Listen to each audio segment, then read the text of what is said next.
You are looking at Julian's pronunciation guide, where we look at how to pronounce better some of the most mispronounced words in the world, like this other curious word. But how do you say what you're looking for today?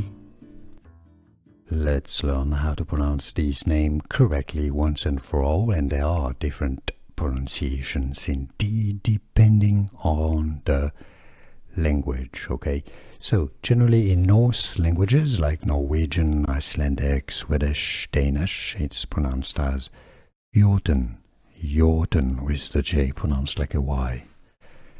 Now in German it's pronounced more as Jotun, Jotun, Jotun. In English it's sometimes pronounced as either Jotun or Jotun.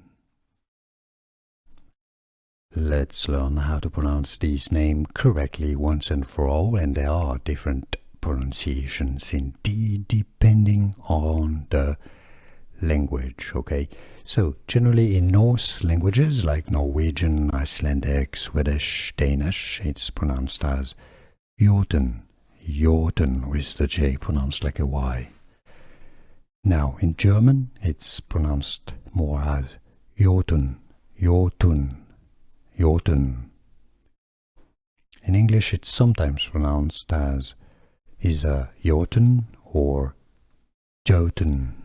Here are more videos on how to pronounce more confusing words and names too many mispronounced. Like this video if you found it useful. I appreciate your support. I'll see you soon and thanks for watching.